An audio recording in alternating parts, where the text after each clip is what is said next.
Tuelekee kule Marakwet sasa, ambapo kesi iliyowasilishwa na mpigaji kura Sami Kemboi dhidi ya huyu mbunge wa Marakwet East Kangogo Bowen sasa hivi kwa karibu kuamuliwa. Kesi hiyo iliwasilishwa na Jebii Kilimo kupinga ushindi wa Kangogo Bowen katika eneo bunge la Marakwet Mashariki. Kangogo alishinda katika tiketi ya chama cha Jubilee Mtazamaji ambacho ni maarufu katika maeneo hayo. Hebu tusikize. Counterfoil booklets numbers 791 and 792. There was one unused ballot booklet number 783. What was again disquieting were 4 broken seals inside the box numbered 270 7400, 270 7398, 270 8488, and 270 8485. The votes cast, however, agreed with the details in Form 35A. Excuse me. There was no explanation about the source of the broken seals inside the 2 ballot boxes for Mogwa Dispensary Hall and Mogwa Primary School. To be fair to all the parties to this petition, the evidence of the broken seals emerged from the scrutiny exercise and after close of the evidence by the parties.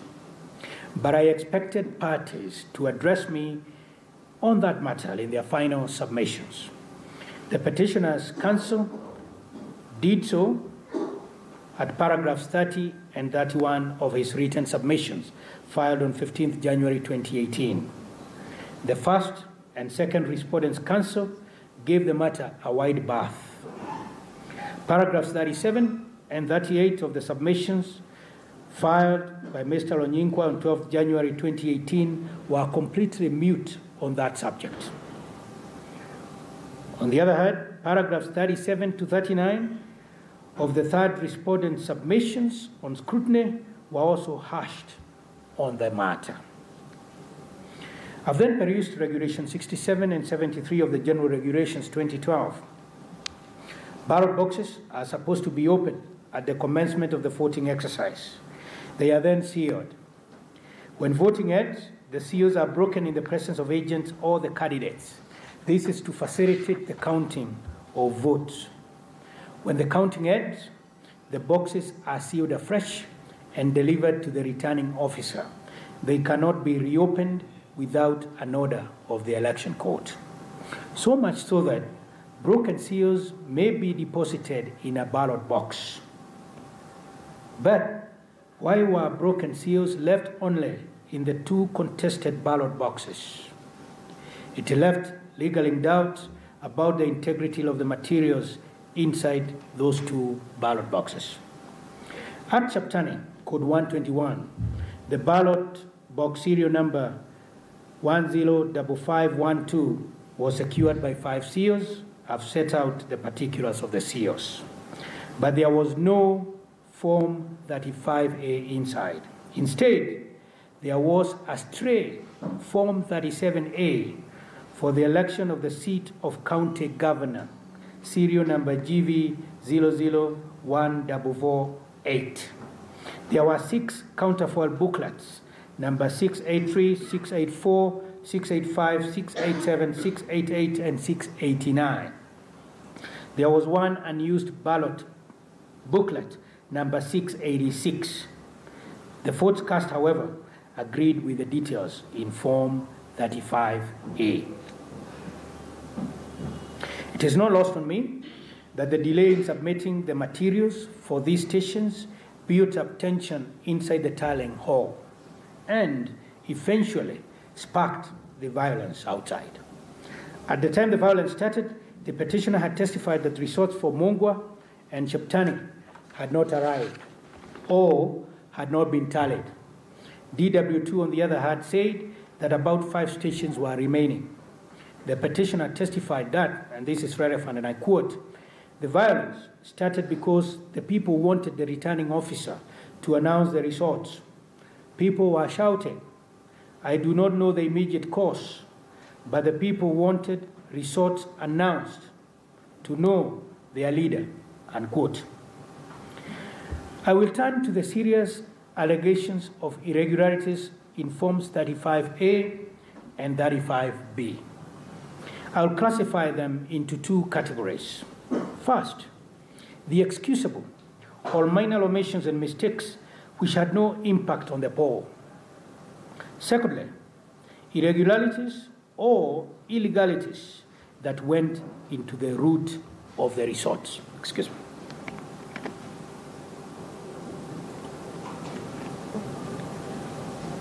The first category applies to a majority of the 21 complaints at paragraphs 37 of the petition and 38 of the supporting affidavit. I can isolate 3 of those complaints. First, where Forms 35A are signed by only the presiding officer or his deputy. Secondly, where some or all of the agent's signatures are missing. And thirdly, where the official IEBC stamp impression is absent. While Form 35A has provision for signatures by both the presiding officer and deputy presiding officer, I hold the view that the signature of one of the officials is sufficient to validate the form. I've looked at Regulation 5, Sub-Regulation 4 of the General Regulations, and it allows the deputy presiding officer to undertake tasks on behalf of the presiding officer. In the decision that I refer to of Kakuta Maimai Hamisi versus Perez Pesi Tobiko and others, I had this to say on the subject of such errors. True, the latter forms have not been signed by agents. The deputy presiding officer has not also signed them. The presiding officer has signed. Those irregularities do not go to the root of the poll, unquote. The petitioner made heavy capital on missing signatures by agents. It would, in my view, be desirable for agents to sign the forms. It makes the process transparent and verifiable.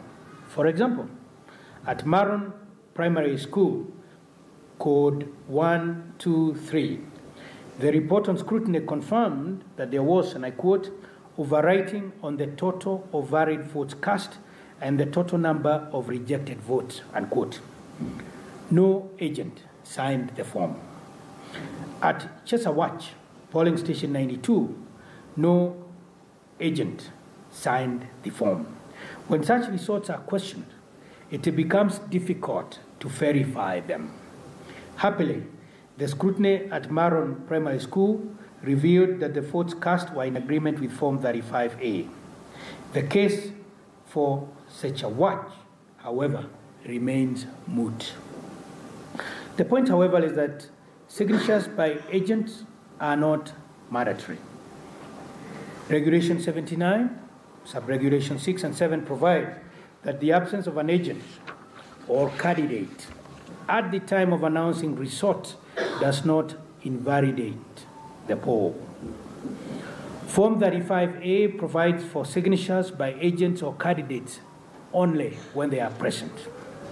An aggrieved agent or candidate has a right to protest or refuse to sign the form.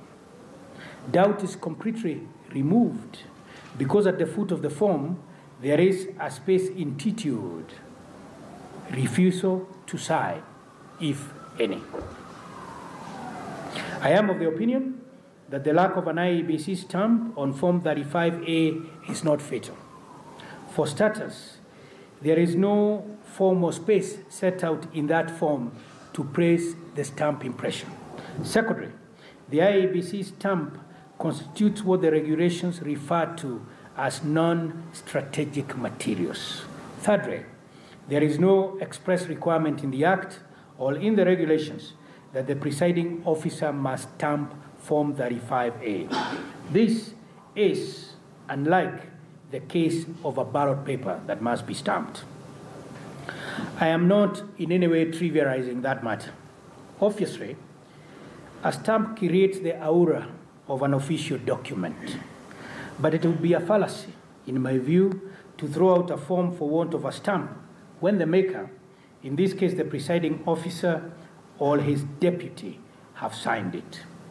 I've referred at length to Regulation 79, and I've also referred 2, the decision in IEBC, and another for Stephen Mutida, Mule, and 3 others cited by counsel for the third respondent, and which appears in 2013 EKLR. Excuse me. Mr. Bowen.